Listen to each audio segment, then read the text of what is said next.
Queridos irmãos, muito bom dia. É um prazer me reunir com vocês aqui nessa manhã para juntos adorarmos o Senhor. Os nossos parabéns, a nós, paulistanos de nascimento, como eu, ou paulistanos de coração, como alguns, que vieram de outros lugares e que têm chegado até aqui e têm adotado essa cidade, seja por uma razão ou por outra, mas que têm adotado essa cidade como sua cidade. Então, todos nós estamos de parabéns pelo aniversário da nossa cidade. Como já foi dito, uma cidade que tem lá suas dificuldades, mas também tem os seus atrativos, e os seus pontos positivos. Eu tenho um desejo grande no meu coração de ainda morar em outro lugar, Gosto dessa cidade, sou nascido aqui e me ausentei por 4 anos apenas dessa cidade, mas eu tenho um desejo grande de morar no interior do estado. Não sei se Deus vai conceder isso ao meu coração, mas é o meu desejo, é o meu plano de aposentadoria, que ainda está longe, mas já estou pensando nisso. Mas parabéns para nós, Ainda que tenha comemoração aí, atrapalhou um pouco a minha chegada, a Rubem Berta ali, o viaduto estava congestionado porque tem comemoração, alguma coisa acontecendo e teve que desviar o trânsito, eu não sabia e acabei me atrapalhando um pouco para chegar aqui hoje. Quero aproveitar também e pedir suas orações pela Beth, ela não está muito bem de saúde, ela não passou bem a noite, acordou com muita dor de cabeça, ela tem passado esses momentos, essa situação da mulher quando chega a uma determinada idade, não vou dizer quantos anos ela tem para não deixá-la mal, mas ela está nessa fase da vida em que acontecem lá algumas coisas no seu corpo, falta de hormônios, etc. E ela tem sofrido um bocado com isso. E essa noite foi uma das noites que ela não dormiu e acordou com muita dor de cabeça, até tentou, levantou-se, se preparou, mas na última hora ela estava se sentindo muito mal. Então, entendemos que seria melhor que ela ficasse. Mas, se puderem lembrar de orar por ela, agradecemos. Estamos no último domingo do mês de janeiro, último domingo possivelmente das férias de muitas pessoas, Acho que depois alguns já vão retornando para suas atividades normais. Estou com saudade já do pessoal aí do louvor, Faz algum tempo que a gente não tem a ministração do louvor e espero que estejam retornando e tenhamos aí um restante de ano bastante abençoado, E abençoando e sendo abençoados. Eu estava refletindo sobre a igreja e pensando em nós como igreja, Igreja Holiness do Bosque. E algumas ideias, algumas mensagens vieram à minha mente, pensando a respeito de igreja. Estava pensando, por exemplo, que vivendo essa época em que nós vivemos, esse mundo assim complicado que nós vivemos, nossa sociedade aí tão atrapalhada quanto a valores, quanto a princípios, eu fiquei pensando como olhar para uma igreja e como identificar a igreja de Jesus. A Bíblia diz que as pessoas dos últimos tempos, eu acredito nesses nossos últimos tempos, elas teriam dificuldade em permanecer na palavra de Deus, teriam dificuldade em acreditar na palavra de Deus e dificuldade de permanecer nela, e que fariam adaptações,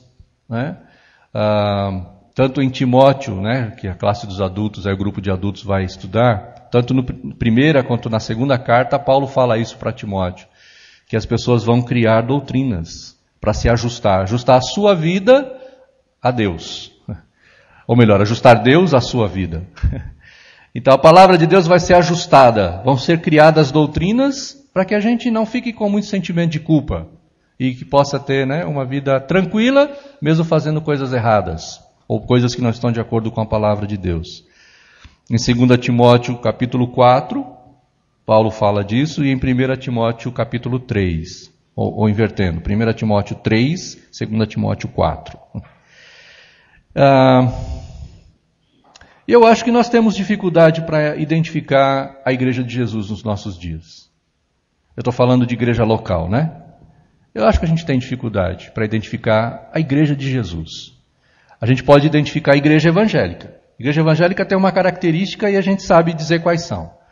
E talvez a gente possa identificar uma igreja tradicional, e pode identificar a igreja pentecostal, e pode identificar a igreja com tal nome, com outro nome, mas identificar a Igreja de Jesus não tem sido uma tarefa muito fácil.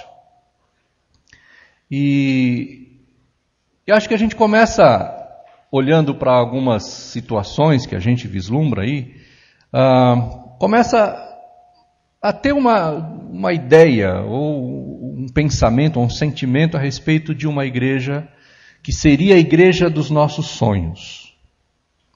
E é o tema da mensagem de hoje, né? A Igreja dos Sonhos. Está aparecendo ali? Igreja dos Sonhos? Ainda não. Tá. A Igreja dos Sonhos. E é possível que alguns de nós pensassem assim, a minha igreja dos sonhos, do meu sonho, seria uma igreja, não sei, que tivesse uma banda, né, de louvor bem animada, com vários instrumentos, muita gente cantando. A minha igreja, a igreja dos meus sonhos, teria, eu sei lá, um coral de 80 vozes, 100 vozes, que cantasse todo domingo pela manhã. Na igreja dos meus sonhos teria uma orquestra de cordas, né, violino e etc. Outros talvez estivessem pensando mais no aspecto estético, né, e pensaria talvez no tamanho, o tamanho do nosso salão de cultos, do nosso templo seria tal e com tais ornamentos e coisas assim. Acho que cada um de nós, de alguma forma, teria, né, algumas coisas assim na cabeça sobre a igreja dos sonhos, a igreja ideal, a igreja que eu gostaria, como seria, etc. Mas eu queria acrescentar um elemento a essa ideia de a igreja dos sonhos, e vou usar aqui a colocar esse aspecto. Qual é a igreja dos sonhos de Deus? Claro que estou usando uma linguagem figurada, né? Mas o que eu quero dizer, como é a igreja ideal na perspectiva de Deus? Como que Deus visualiza, sonha, quer ter a sua igreja? Jesus, determinado dia conversando com Pedro, ele falou a respeito dessa igreja. Ele disse, olha Pedro, eu vou edificar a minha igreja. E ele disse, essa igreja que é minha é tão forte, é tão poderosa, que as portas do inferno não vão prevalecer sobre ela, não. Ela vai ser muito forte, muito poderosa, e de causar um grande efeito no mundo. Porque ela vai estar solidificada ou estabelecida, vai ter como base a mim mesmo. Eu vou estabelecer a minha igreja. Por isso que eu coloco a ideia de sonhos de Deus. Como é a igreja dos sonhos de Deus? Igreja é a composição de todos aqueles que reconhecem que eram pecadores, merecedores do castigo eterno, merecedores do fogo do inferno, e que decidiram entregar suas vidas ao senhorio de Jesus e declarar que Ele é seu Senhor e seu Salvador. E então passaram a compor a igreja de Jesus, a igreja idealizada por Deus, a igreja que Jesus criou, que Jesus estabeleceu. Então não tem como fazer parte da igreja se não passar por este processo. Primeiro, de reconhecimento de méritos ao inferno, e segundo, de entregar ou reconhecer que Jesus é o Senhor da sua vida e o seu Salvador. Então faz parte dessa igreja, faz parte desse grupo de pessoas ou desse povo chamado igreja. Para falar sobre a igreja dos sonhos de Deus, logicamente nós temos que usar a Bíblia, porque é ela que vai revelar isso para nós. Então eu quero convidar você a abrir comigo a sua Bíblia no livro de Atos dos Apóstolos, no capítulo 2, e dos versículos 42 a 47, nós vamos extrair algumas características dessa igreja, algumas marcas que revelam para nós como é ou o que é a igreja de Jesus, a igreja dos sonhos de Deus. Não a igreja dos meus sonhos, não a igreja do meu ideal, mas a igreja de Jesus Cristo, a igreja dos sonhos de Deus. Eu projetei aqui o texto. Eu quero que você mantenha a sua Bíblia aberta, mas tem aqui o texto. Eu projetei o texto aqui por uma razão. Eu gostaria que nós lêssemos juntos. Tá? Todo mundo consegue enxergar o texto ali? Dá para ler? Dá para a gente ler juntos? Vamos fazer isso? Querem ficar de pé para fazer isso? Ajuda a disposição da voz? Eu vou contar até 3 e no 3 nós lemos todos juntos, tá bom? Vamos lá? 1, 2, 3... Eles se dedicavam ao ensino dos apóstolos e à comunhão, ao partir do pão e às orações. Todos estavam cheios de temor e muitas maravilhas e sinais eram feitos pelos apóstolos. Os que criam mantinham-se unidos e tinham tudo em comum. Vendendo suas propriedades e bens, distribuíam a cada um conforme a sua necessidade. Todos os dias continuavam a reunir-se no pátio do templo. Partiam o pão em suas casas e juntos participavam das refeições com alegria e sinceridade de coração, louvando a Deus e tendo a simpatia de todo o povo. E o Senhor lhes acrescentava diariamente os que iam sendo salvos. Amém. Obrigado, podem sentar-se. Nós vamos pensar um pouquinho, rapidamente, brevemente, sobre 5 marcas da Igreja de Jesus, conforme o texto que nós acabamos de ver aqui. A primeira delas, o texto chama de doutrina dos apóstolos. Eles perseveravam, se dedicavam à doutrina dos apóstolos. É importante frisar que quando o texto está dizendo eles se dedicavam, o texto está dizendo que eles se esforçavam, eles se consagravam, eles priorizavam estas coisas. Eles tinham uma determinação em se envolver com essas coisas. Então, eles se dedicavam à doutrina dos apóstolos. Quer dizer, não era uma coisa que simplesmente, se eu tiver vontade, eu faço. Se eu não tiver vontade, deixa para lá. Não, era alguma coisa que era trabalhado, era realmente priorizado. Se estivessem com vontade ou não, se estivessem dispostos ou não, eles se dedicavam, eles se esforçavam, eles se disciplinavam a realizar essas coisas. Eu fico preocupado quando eu vejo na igreja as pessoas agindo conforme bem entendem em relação a algumas coisas que são prioritárias para a nossa vida, né? E uma delas tem a ver com essa coisa da doutrina, da palavra, do conhecimento bíblico, que é a fonte, é a base da nossa vida cristã. Então, essa igreja é a igreja de Jesus, porque as pessoas que fazem parte dessa igreja se dedicavam, se esforçavam. Elas tinham um alvo muito claro, tinham um propósito muito claro de que estavam prontas e dispostas a serem doutrinadas de acordo com a doutrina dos apóstolos. Então, todos os outros elementos estão antecedidos por essa disposição deles, né? Da igreja, dos membros da igreja. Segundo o texto do versículo 41, aqueles que ouviram a mensagem de Pedro no dia de Pentecostes, chega a cerca de 3.000 pessoas. Então essas pessoas, elas se dedicavam, elas se esforçavam para que fossem doutrinadas de acordo com a doutrina dos apóstolos. Então, o que eu entendo, o que eu percebo, minha interpretação do texto é que quando ele diz que eles se dedicavam à doutrina dos apóstolos, o escritor está dizendo assim, não havia apenas teoria, Não era só uma questão de teoria, não era só uma transmissão de teoria, de conceitos e de ideias. Não era só isso. Porque nós temos uma perspectiva, né? Geralmente temos essa perspectiva, de que a igreja, especialmente a igreja do primeiro século, era mais ou menos nesse formato, né, que nós temos hoje aqui. Mas quando você faz um estudo e vai conhecer o costume dos povos daquela época, inclusive, você percebe que era muito diferente. As reuniões eram muito diferentes do que a forma que nós temos hoje.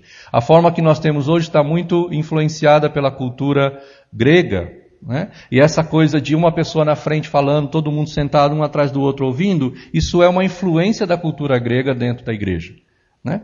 Nos primórdios, primeiro século, as pessoas sentavam normalmente em círculos, né? Numa condição muito familiar. Porque a cultura hebraica é uma cultura familiar. Então era muito, muito informal. E todos se sentavam ali, à roda, e estavam conversando. E geralmente tinha alguém que ou era um dos apóstolos, ou era alguém que teve um contato com um dos apóstolos e que ouviu deles os ensinos. E estava ali falando o que tinha ouvido. Você sabe que na cultura hebraica é muito comum essa coisa da divulgação oral, né? Aquilo que eles viram, eles falavam e comunicavam os ensinos, as ideias. E quando não, chegavam as cartas dos apóstolos, de Pedro, de Paulo, e chegavam as cartas, e eles liam e conversavam a respeito disso. Então não era só uma questão de aula teórica. Esse doutrinamento ia muito além do que simplesmente transmissão de ideias. Havia um verdadeiro discipulado. Então, havia o conceito, havia o princípio, mas havia também a demonstração. Havia o testemunho da própria vida. Olha, este princípio que está sendo apresentado se pratica desta forma. Olha, é assim que a gente vive o cristianismo. Olha, é assim que a gente se comporta. Olha, é assim que a gente... Quando alguém faz isso, você reage dessa forma. Então havia toda uma demonstração, uma convivência, e não apenas um momento na vida onde a coisa era transmitida de uma forma apenas teórica e formal. Mas na informalidade, na convivência, no relacionamento, as pessoas iam sendo doutrinadas, iam recebendo todos os ensinos e todo o molde, né, da vida de acordo com o que os apóstolos ensinavam, que tinham certamente aprendido de Jesus, né? Eles obedeciam o que Jesus disse em Mateus 28, 19 e 20. Mateus 28, 19, Jesus diz: vão e façam discípulos. E no versículo 20 ele diz: ensinando-os a obedecer o que eu ensinei a vocês.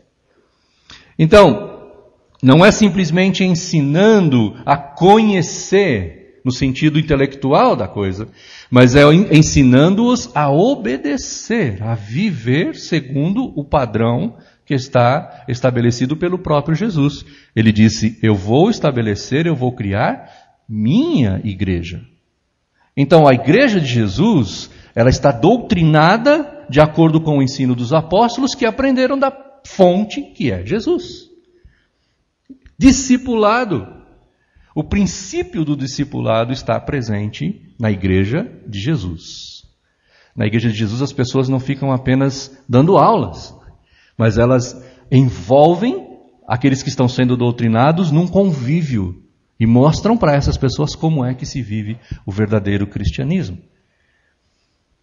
O alvo é Romanos 8, 29. O propósito, o alvo, onde é que a gente quer chegar? Em Romanos 8, 29. O que diz Romanos 8, 29? Que nós somos predestinados, que nós fomos criados desde antes da fundação do mundo para sermos conformes à imagem de Jesus. Por que se ensina? Por que se doutrina? Qual é o alvo do doutrinamento? Tornar as pessoas parecidas com Jesus. Como é que Jesus reagiria nessa situação? Como é que Jesus falaria nessa situação? Essa é a pergunta-chave. Sermos parecidos com Jesus. Agirmos como Jesus. Falarmos como Ele. Pensarmos como Ele. É o doutrinamento. E quando que termina isso? Nunca. até morrer, até ir para o céu. Não vai parar nunca. A gente vai sempre aprender, sempre aprender, sempre aprender. Sempre tem coisas importantes a serem aprendidas. Mesmo porque nós temos, tanta coisa. Alguém uma vez ouviu o Ariovaldo Ramos dizendo que a gente estava indo para o inferno, sem conhecer Jesus. E quando a gente estava indo para o inferno, a gente foi acumulando conceitos, ideias, valores infernais, pecaminosos, como diz Paulo aos Efésios no capítulo 2. E a gente tinha por natureza sermos filhos da ira, era a nossa condição, íamos para o inferno. Um dia a gente conheceu Jesus, teve contato com a palavra, reconheceu o erro. Opa, peraí, estou indo no caminho errado. Fez a conversão, voltou, mudou de caminho. Agora estamos indo para o céu, estamos indo para Jesus, estamos indo para Deus, estamos indo para o Pai. Estamos no caminho do céu. Mas aquelas coisas que nós absorvemos durante toda a trajetória que a gente estava indo para o inferno, estão aqui e precisam sair.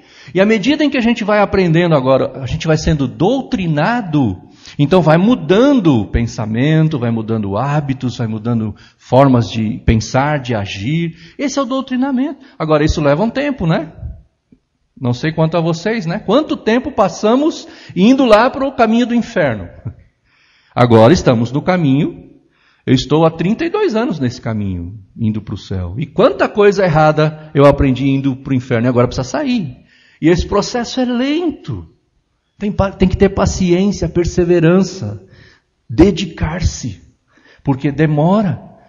Às vezes eu sei o conceito, eu sei o que é certo, como disse Paulo, eu sei o que é fazer certo, mas acabo fazendo errado. Ainda, tem tanta coisa que precisa, eu sei o que é certo, eu sei porque é certo, mas na hora do como, é que a coisa pega. Aí eu preciso discipulado, preciso de ajuda, preciso de pessoas, preciso aprender. Não só aprender o que é certo, mas aprender como praticar o certo. E preciso de pessoas ao meu lado que me ajudem a praticar o que é o certo.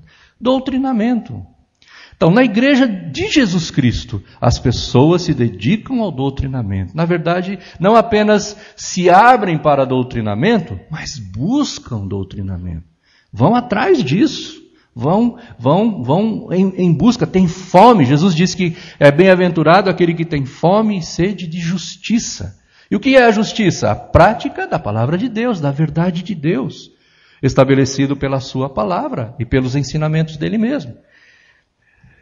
Eu resumo isso nessa declaração. Na igreja de Jesus, doutrinar é muito mais do que dar aulas. Doutrinar é levar as pessoas a se tornarem cada dia mais parecidas com Jesus.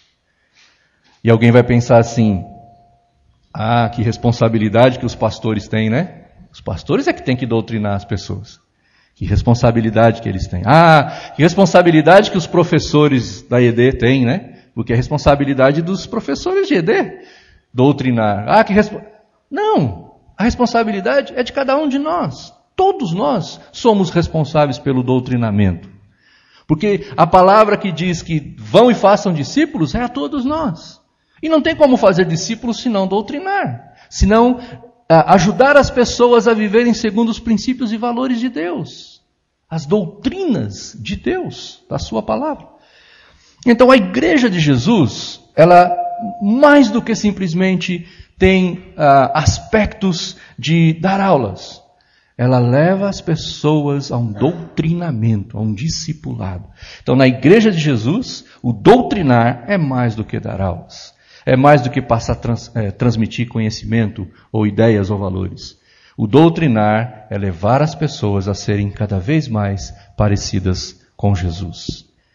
A segunda marca da igreja que eu gostaria de ver com os irmãos, que está no texto, é a comunhão. E diz aqui, eles perseveravam, se dedicavam à doutrina dos apóstolos e à comunhão.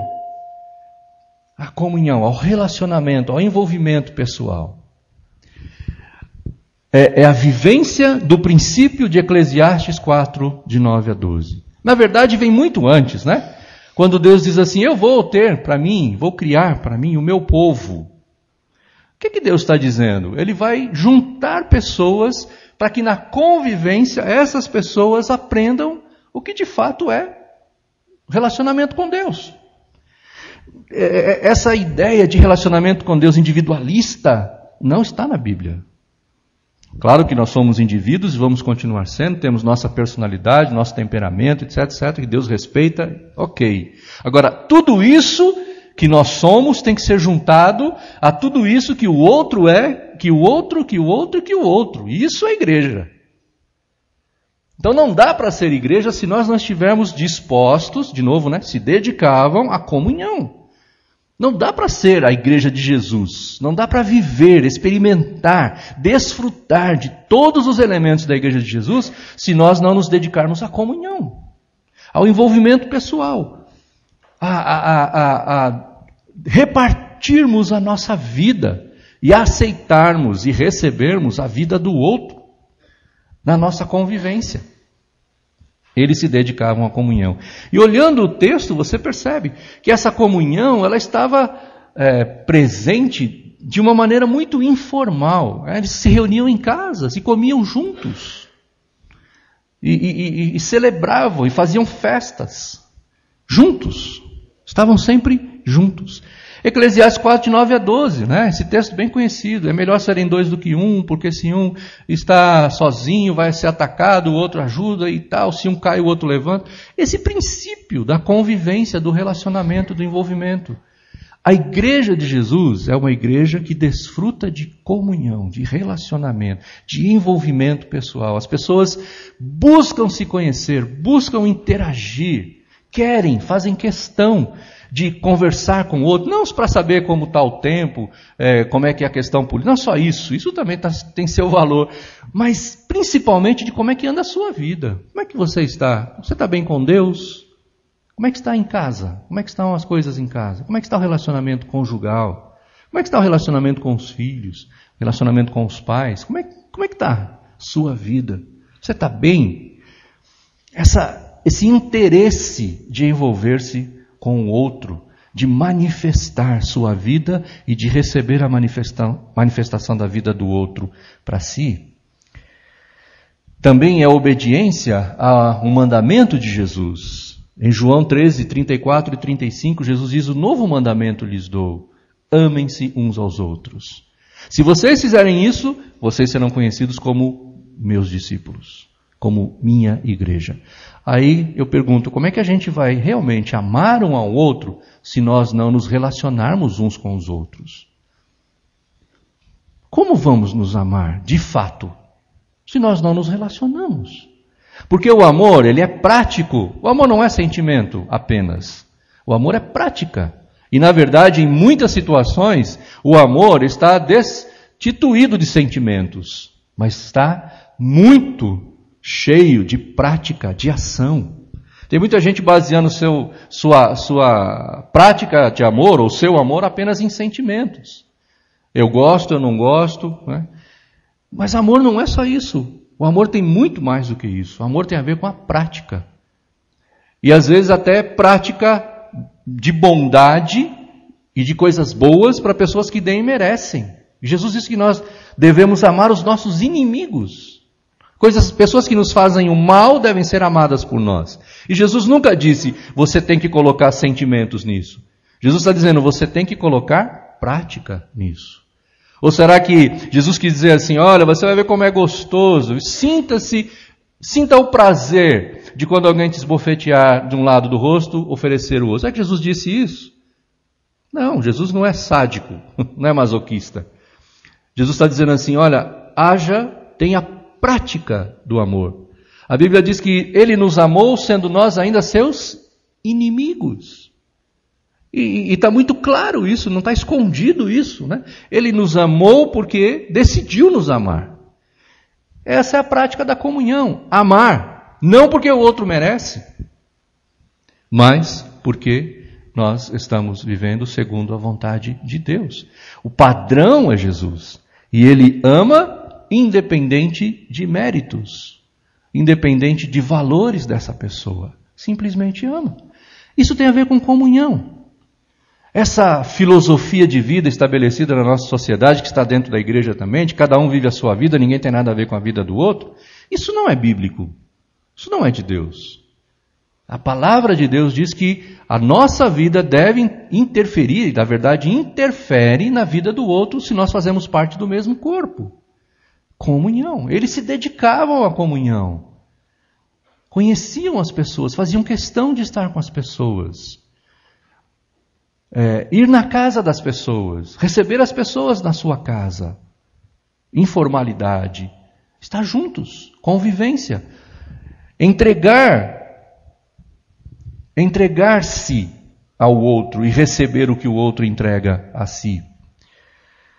Eles tinham um entendimento claro desse texto de 1 Coríntios 12, né, quando Paulo está falando lá que é como um corpo, e não dá para ficar dispensando ou prescindindo o outro. Né? Nós precisamos uns dos outros. A igreja precisa de todo mundo. Ele diz lá, não tem os que são melhores e os que são piores, somos todos iguais e necessitamos igualmente um do outro. Essa coisa hierárquica que surgiu na igreja veio bem depois. Veio depois da instituição ser estabelecida como religião oficial do Estado, no Império Romano. Dali surgiram as questões hierárquicas, mas na igreja de Jesus não existe essa coisa hierárquica. Esse dom é melhor que esse. Paulo escreve cartas, especialmente à igreja de Corinto, né, para ensinar. Não existe isso, não. Não existem esses dons melhores e menos importantes. Todos são importantes de uma forma igual. Nós abençoamos e somos abençoados de acordo com o chamado e dons que Deus nos deu. Isso é comunhão. É desfrutar do que o outro oferece e oferecer o que o outro vai ser abençoado. É interessante que em determinados momentos na história da igreja, algumas pessoas disseram assim, eu vou ser um melhor cristão. Então o que eu vou fazer? Eu vou me enfiar numa caverna, vou viver lá, sozinho, porque eu vou me aproximar de Deus e vou me separar das pessoas, porque as pessoas são pecaminosas, e eu vou me santificar, e vou chegar bem perto de Deus, e vou ser o melhor cristão, porque eu vou estar bem perto de Deus, sozinho, só eu e Deus, e vou viver lá sozinho. Lê do engano, né? A Bíblia não ensina nada disso. A Bíblia ensina que quanto mais próximos nós estivermos de Deus, melhores as condições para nós estabelecermos comunhão com os irmãos. O que eu entendo é que quanto mais próximos nós estivermos de Deus, mais próximos nós estaremos dos nossos irmãos. E o contrário também é verdadeiro. Quanto mais longe de Deus, maior dificuldade em relacionamentos. E eu posso dizer, na minha avaliação, que quando nós temos dificuldades em ter relacionamentos, é porque estamos longe de Deus. Porque próximos de Deus, próximos dos irmãos. Se andarmos na luz, como Ele está na luz, temos comunhão uns com os outros. Se andamos próximos, na luz de Deus, e é interessante que o texto lá de João, de 1 João, ele está falando sobre o pecado. Que o pecado nos afasta de Deus. Que o pecado tira a comunhão com Deus. Então ele diz, quanto mais nós nos aproximarmos de Deus, quanto mais próximos dele, mais nós nos santificamos. E quanto mais nós nos santificamos, mais próximos chegamos dos nossos irmãos. A comunhão, o relacionamento, o envolvimento pessoal. Na igreja de Jesus, a comunhão é desfrutada, é buscada. O repartir a vida, o que sou e o que tenho, é repartido com os meus irmãos. Repartido com as pessoas da minha família, da minha convivência. Eu resumo isso nessa declaração. Na igreja de Jesus, as pessoas não têm medo dos relacionamentos. E as que têm, vão ser curadas, né? Vão ser tratadas, vão ser restauradas. As pessoas não têm medo dos relacionamentos. Elas o buscam intencionalmente. Através deles, dos relacionamentos, elas cuidam e servem umas às outras. Cuidam umas das outras, servem umas às outras. Na igreja de Jesus não há medo de relacionamento. É possível que algumas pessoas tenham, e se tiverem, vão ser tratadas. Eu estava uma vez numa reunião de um grupo pequeno, numa casa, era um grupo, a maioria não era cristã. Estávamos falando sobre o valor de amigos, e uma das pessoas do grupo disse, eu não tenho amigos não. Esse negócio de amigos é papo furado, isso não existe. E aí conversando um pouco mais, a pessoa se expressando e tal, percebeu-se claramente que ela teve um trauma na sua vida. Em dado momento, ela acreditou, ela se envolveu e ela se dedicou tanto àquela amizade e a pessoa não correspondeu a essa amizade, de alguma forma traiu a sua confiança, e ela então se sentiu frustrada, traída, e se decepcionou de tal forma que ficou traumatizada. E disse, nunca mais vou ter nenhum relacionamento íntimo com ninguém. E se fechou para relacionamentos. Então ela disse, esse negócio de amigo não existe. Traumatizou. Então precisa do quê? De restauração, de mudança. Jesus nunca disse que os relacionamentos são garantidos. Nunca disse. Nem ele teve garantias nos seus relacionamentos. Não é? Ele juntou um grupo de 12 pessoas para andar com ele, e pelo menos 2 dessas pessoas pisaram na bola muito feio com ele. Que foram Judas e Pedro. Os 2 traíram, negaram, decepcionaram, entre aspas, a Jesus. E os outros também, porque quando ele foi preso, o que aconteceu com os outros? Fugiram, se esconderam. Depois que ele foi crucificado, ficaram com medo deles também serem presos. E fugiram. E depois largaram tudo que tinham vivido até então e foram cada um cuidar da sua vida. Foram pescar. Aí Pedro falou, eu vou pescar. E foi todo mundo, eu vou com você, eu vou também. E largaram tudo. Não é? Jesus nunca disse que é garantido, que nunca vai... Ele diz sempre, é risco. Nós nos arriscamos quando nos relacionamos, mas isso é comunhão. Nós vamos nos arriscar, mas vamos viver a verdadeira comunhão. Depois ele restaura. Judas, infelizmente, não deu tempo, né? Ele foi lá e resolveu o problema dele se enforcando. Mas Pedro foi restaurado pelo próprio Jesus à comunhão. Então não é porque temos dificuldades, ou temos problemas, ou temos frustrações que devemos fugir. Se elas estão acontecendo, elas precisam ser tratadas, resolvidas. E em muitas situações precisamos de cura mesmo, cura da alma, cura das nossas emoções, por alguma situação que tenhamos vivido. Mas jamais podemos usar essas coisas como motivo para não ter comunhão. Porque na igreja de Jesus há comunhão. As pessoas buscam a comunhão. Terceira marca, a oração. O texto diz, eles se dedicavam à oração. E o texto diz, eles. Então não está falando aqui de oração individual. Não está falando aqui daquela oração que você faz, você e Deus, você em casa. Não está falando desse tipo de oração. Está falando da oração comunitária. A igreja de Jesus ora juntos. As pessoas oram juntas. Elas se reúnem para orar. Há uma oração não apenas individual, mas uma oração coletiva. Eu fiz parte de uma igreja durante algum tempo em que algumas reuniões não faziam sentido para mim. Logo quando eu cheguei para a igreja, eu começava a perceber isso. A gente saía de casa, se reunia num determinado lugar, no salão de cultos, íamos para lá, para uma reunião de oração da igreja. Aí quando chegava lá, cada um ficava num canto orando. Alguns se ajoelhavam, outros, mas cada um num canto orando. Eu dizia assim, mas se era para ficar num canto orando, eu ficava na minha casa, ou em outro lugar, não precisava vir para cá. Se estamos aqui, é para orarmos juntos. Quando eu digo orar juntos, estou dizendo orar todo mundo ao mesmo tempo, não é isso.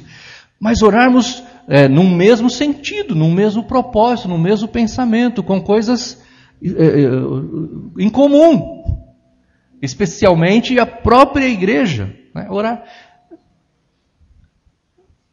Encontros de oração. Eles se reuniam para orar. Eles estavam juntos orando, não apenas individualmente. É orar em comunidade pela comunidade. Juntos orando, buscando situações nossas, específicas. Claro que temos aí doentes, temos aí problemas pelos quais devemos interceder como povo, como igreja, como família. A igreja intercedendo por essa e aquela situação. A igreja intercedendo por ela mesma, com seus alvos e objetivos. O nosso tema, o nosso alvo para este ano, semear, colher, cuidar. Nos reunir para orar sobre isso. Nos reunir para orar sobre os alvos que temos estabelecido. Alvos de grupos, alvos... Nós juntos orando, pedindo a Deus direção, orientação, sabedoria, graça, enfim. Os motivos são uma lista imensa. A promessa que nós temos de Deus, que foi declarada pelo Senhor em 2 Crônicas 7,14. Se o meu povo, que se chama pelo meu nome, se humilhar e orar. O que Deus faz? responde. Agora, precisamos tomar atenção nisso também, né? Deus responde. Deus responde.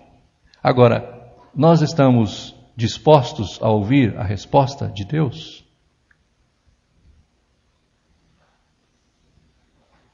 Quanto tempo nós paramos para ouvir Deus falar conosco? Aqui no texto de 2 Crônicas, Deus falou. O povo se reuniu para celebrar a inauguração do templo. Foram lá, celebraram ao Senhor e Deus falou. No livro de Atos dos Apóstolos, no capítulo 13, diz que os apóstolos ali, os líderes da igreja de Antioquia, estavam orando, servindo ao Senhor, e o Senhor falou. Deus fala. Agora, nós queremos ouvir Deus falar. Orar não é só falar para Deus, mas orar é falar com Deus. Isso significa que nós também precisamos ouvir o que Ele tem para dizer para nós, igreja.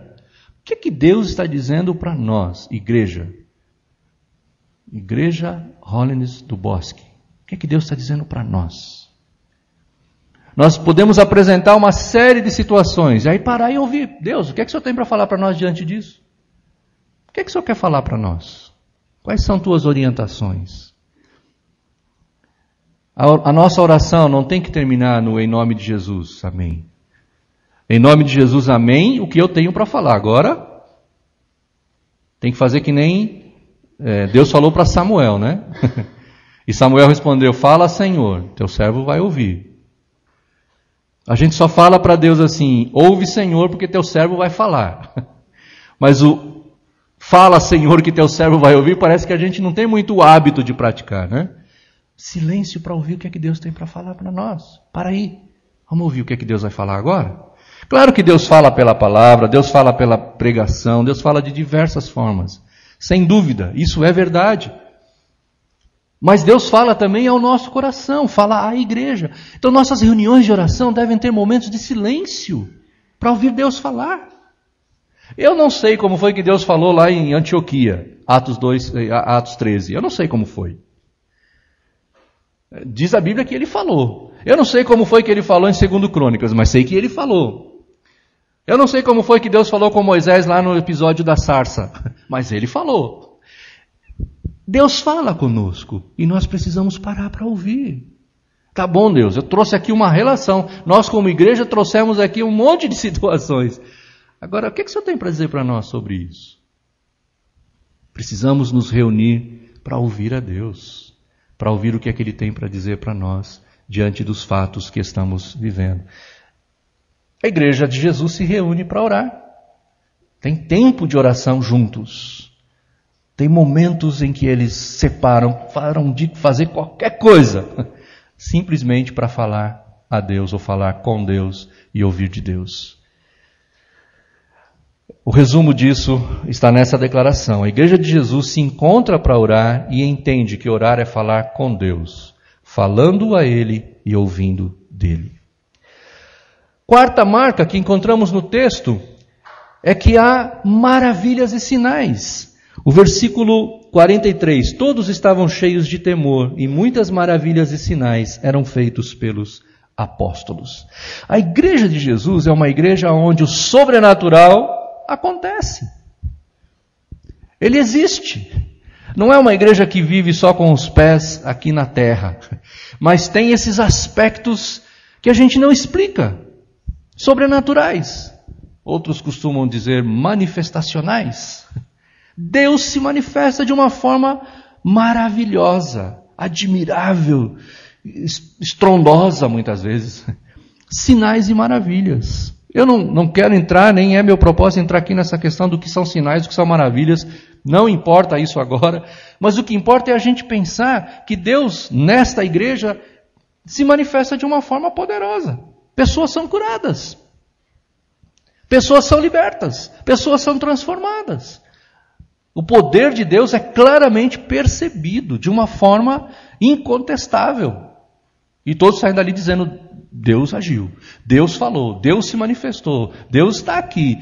E Às vezes nós, como evangélicos, né, não temos imagens em nossos templos e nem nos curvamos diante de imagens físicas e visuais, mas nós, às vezes, fazemos de Deus uma imagem parada, estática.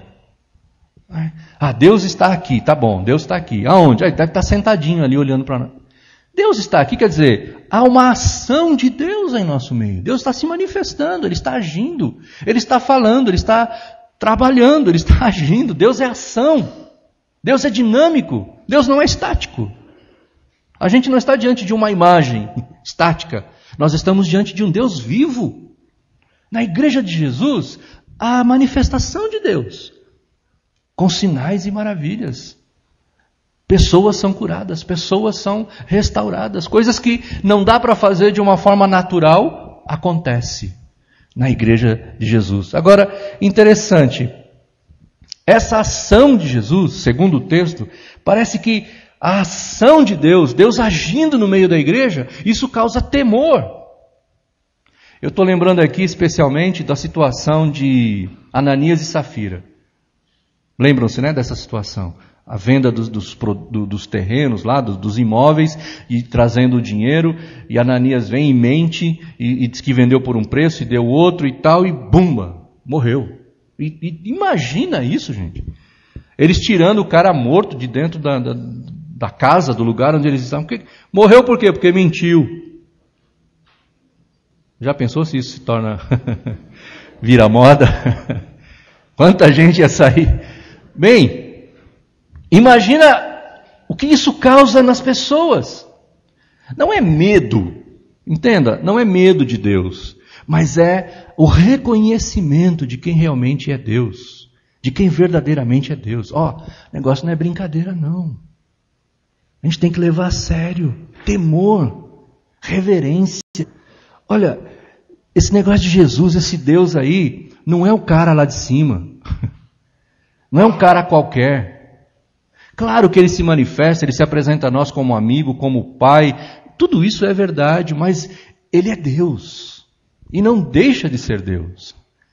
Então esse temor, essa reverência, esse reconhecimento de quem verdadeiramente é Deus, traz a nós a condição de que ele se manifeste como verdadeiro Deus.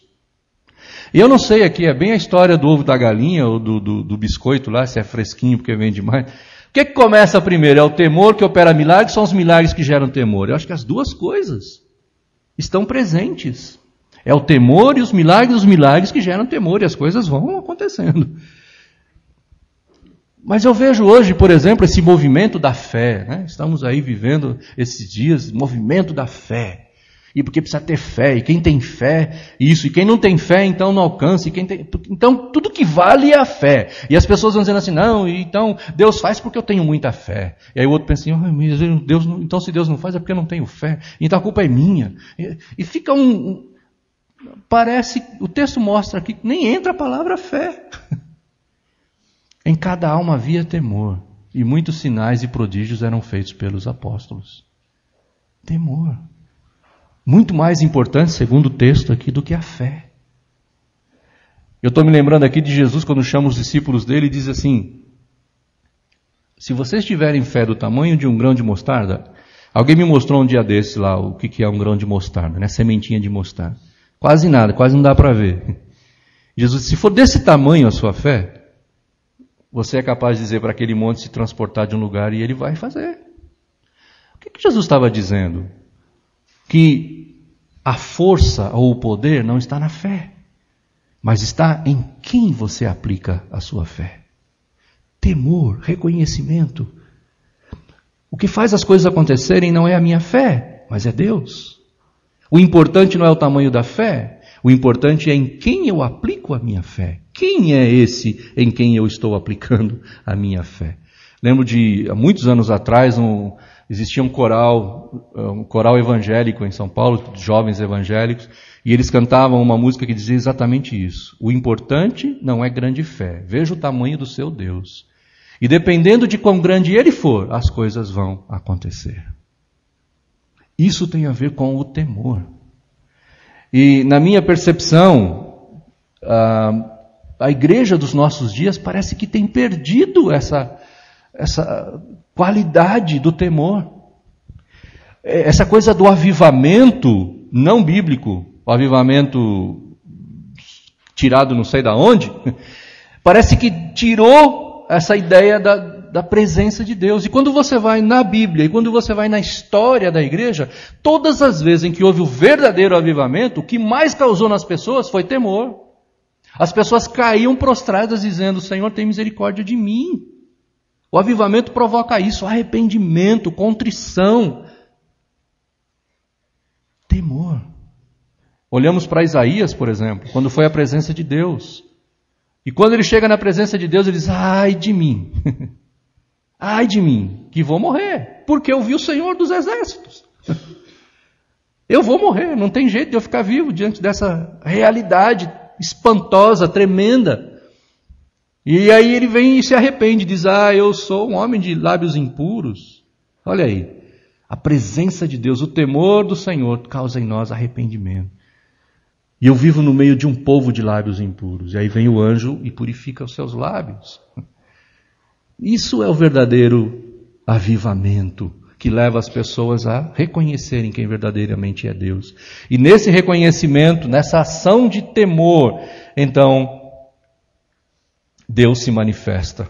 O temor coloca Deus e as pessoas no seu devido lugar. Eu não concordo particularmente com essa coisa de reivindicar coisas de Deus. Eu não vejo apoio bíblico para isso, não vejo reivindicar direitos. Eu não sou advogado, não entendo muito de leis, mas o pouco que eu entendo diz que reivindica quem tem direitos. E quando eu disse assim: Jesus, você agora é o Senhor, você é dono da minha vida, eu disse para ele assim: todos os meus direitos são teus. Eu não tenho mais direito nenhum. Os meus direitos são teus, entregues a você. Você é o dono. Você faz o que você achar melhor. Eu posso pedir, eu posso chegar diante dele e dizer coisas que eu gostaria, mas eu não posso exigir nada. É tudo dele, é tudo para ele, porque dele, por ele e para ele são todas as coisas. Não vivo mais eu, mas Cristo vive em mim, e a vida que agora vivo, vivo pela fé no Filho de Deus. É dele, é o temor. Eu no meu lugar e ele no seu lugar. Não pode confundir as coisas. Uma música do grupo Logos, que eu gosto muito desse grupo, do Paulo César, e tem uma música que ele compõe que ele diz: é difícil hoje em dia, aquele que era servo hoje acha-se senhor, dizendo a Deus o que ele deve fazer e até marcando hora para isso. Olha, vem aqui tal lugar, tal dia que vai acontecer isso. Espera aí. Deus é Deus e é Ele que determina o que, quando, como e por quê as coisas vão acontecer. E não eu. Eu sou servo. Eu vou a Ele humildemente pedir, clamar muitas vezes, mas quem decide é Ele. Temor. Por causa do temor, as coisas acontecem. O resumo disso: na igreja de Jesus Cristo, os milagres acontecem não porque as pessoas têm uma fé poderosa, mas porque temem um Deus todo-poderoso. Deus é que é todo-poderoso, não é minha fé que é poderosa. Quinto e último lugar, salvação. O texto diz que o Senhor lhes acrescentava diariamente os que iam sendo salvos. Na igreja de Jesus Cristo há salvação. Pessoas são salvas. Salvas do inferno, salvas do pecado, salvas das garras do diabo, são salvas. Suas vidas são resgatadas. É interessante que o versículo 47 diz: louvando a Deus e tendo a simpatia de todo o povo. O povo era impactado. Falamos disso um outro dia desse aí, né? O impacto da nossa vida. Nós somos criados, estamos no mundo para impactar a nossa sociedade. Esta igreja, a igreja de Jesus, impactava a sua sociedade. Eu fico imaginando essas cenas, eu fico imaginando cenas na comunidade, na sociedade de Jerusalém nessa época. As pessoas falando do que estava acontecendo ali no meio daquele povo. Alguns certamente diziam assim, você viu aquele povo? Não era nem... Era durante o dia ainda, de manhã, e aquele pessoal estava lá bêbado, embriagado, falando coisas estranhas. Outros talvez dissessem, mas alguns diziam, mas você viu aquele aleijado que vivia na porta do templo? Agora não é mais aleijado. Ele foi curado. E agora não fica mais pedindo esmolas. Eu fico imaginando essas cenas acontecendo, né? Lembra daquela pessoa que tinha essa situação? Um dia, algum tempo atrás, na igreja que nós assistimos até o ano passado, tem um senhor que todas as vezes que... Ele estava sempre na igreja, nos cultos. Estava sempre lá nos cultos. Mas todas as vezes que eu ia à padaria, comprar pão e etc., ele estava lá, sentado no balcão, bebendo, fumando e aquelas coisas todas. E sempre era até um sujeito meio escandaloso. A gente entrava para pedir o pão, ele já gritava lá, ei pastor, tudo bem? Todo mundo, né, ficava olhando, aquela coisa toda. E aí mas ele não deixava de ir aos cultos, todas as nossas reuniões. Ele estava mal de saúde, porque ele bebia demais, vivia até jogado pela rua e tal. Aí de repente aquele homem começou a mudar, o seu aspecto mudou, ele deixou de beber, ele realmente começou a frequentar mesmo as reuniões, estar mais decidido, e, enfim, mudou a vida dele. Eu comecei a viajar muito por conta do ministério que exercia e tal, perdi um pouco o contato, mas um domingo de manhã estava lá na igreja, tinha terminado de pregar, acabou o culto, estava na porta, ele veio e me apresentou 2 senhoras, disse, essas senhoras são minhas vizinhas. E elas vieram aqui conhecer a igreja. Eu as cumprimentei e disse, muito obrigado por terem vindo aqui, estão sempre muito bem-vindas e tal, e obrigado por aceitarem o convite. Aí elas disseram assim, não, nós não viemos a convite dele. Ah, não. Nós é que pedimos para ele que nós queríamos conhecer a igreja.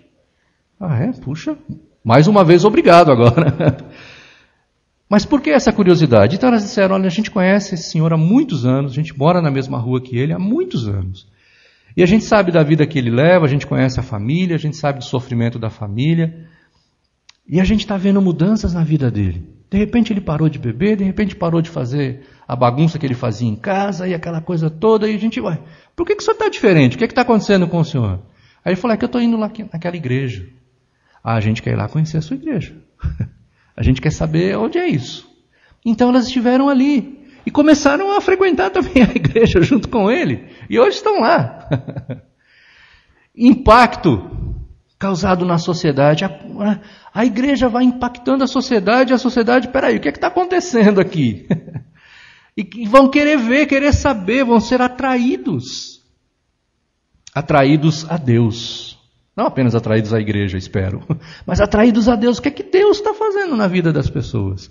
Então, caíam na simpatia de todo o povo, né? O povo estava vendo o que estava acontecendo ali. E aí, à medida em que as pessoas eram atraídas a Deus, o Senhor ia salvando e acrescentando os que iam sendo salvos. Era o Senhor quem acrescentava. Eu não tenho nada contra campanhas evangelísticas, o trabalho evangelístico, eu acho que ele tem que ser feito, a igreja deve se envolver com isso, mas nós precisamos tomar cuidado para não depender disso.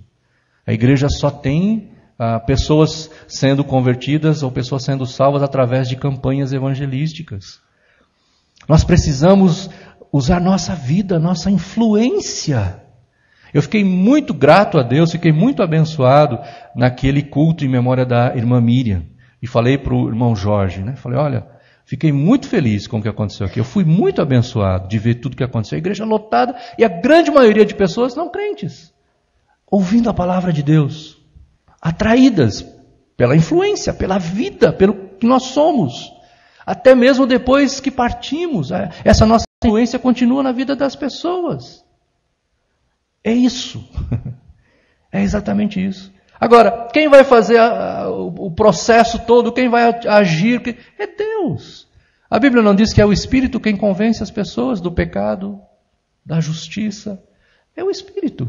É Deus quem faz. Nós temos que agir influenciando através da nossa vida. E quem vai fazer a mudança na vida das pessoas é Deus. O resumo disso, a Igreja de Jesus impacta a sociedade com seu estilo de vida. Isso atrai as pessoas a Ele. Ele mesmo as salva e acrescenta ao convívio da igreja. 5 elementos básicos, 5 marcas, 5 características da Igreja de Jesus. E eu queria traduzir tudo isso agora numa forma de declaração de compromisso. Declaração de compromisso. Como Igreja de Jesus Cristo, nós nos dedicaremos a... Os 5 estão aqui, né? Aprender e viver os princípios e valores da Bíblia Sagrada, desenvolver relacionamentos saudáveis, orar em comunidade, temer a Deus e experimentar seu poder, impactar nossa comunidade atraindo as pessoas a Jesus. E eu queria perguntar se nós estamos dispostos a esse tipo de compromisso. Estamos ainda no início do ano, né?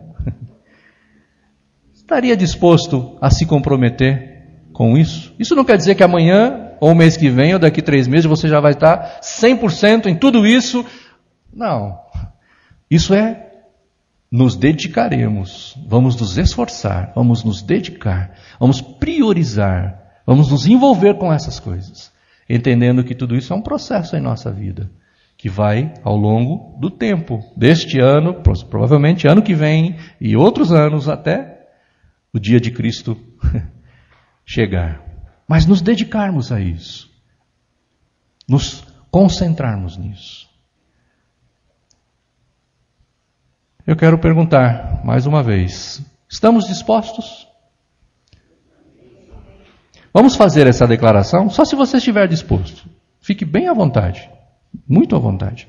Se você estiver disposto a declarar isso, está disposto, se compromete, quer se dedicar a isso, então eu peço que você fique de pé. E vamos fazer essa declaração juntos. Vamos ler juntos, nos dedicando, não somente uma leitura didática, né? Mas um compromisso mesmo, né? Com Deus. Uns com os outros, estamos dizendo isso como igreja, para a igreja, mas especialmente estamos dizendo isso como igreja a Deus. No 3, lemos juntos. 1, 2, 3. Como igreja de Jesus Cristo, nos dedicaremos a aprender e viver os princípios e valores da Bíblia Sagrada, desenvolver relacionamentos saudáveis, orar em comunidade, temer a Deus e experimentar seu poder, impactar nossa comunidade, atraindo as pessoas a Jesus.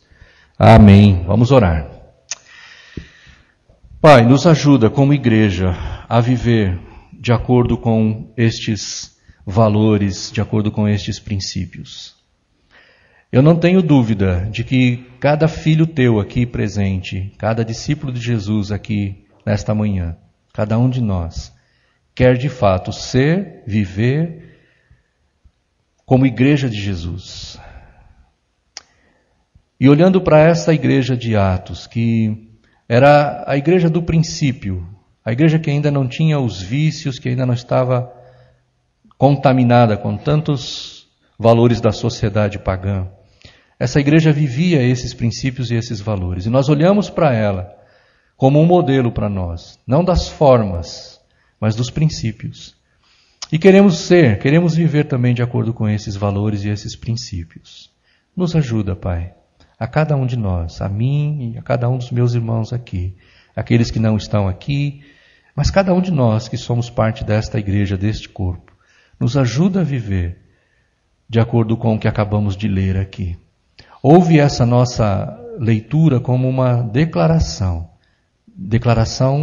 de objetivo, de alvo da nossa vida, como igreja, como corpo de Cristo, para que teu nome seja glorificado, para que essa igreja cumpra o seu propósito aqui onde ela está estabelecida. E eu sei que isso fará com que teu nome seja glorificado. Então pedimos isso, agradecidos, em nome de Jesus. Amém, Pai. Amém. Podem sentar. Deus abençoe.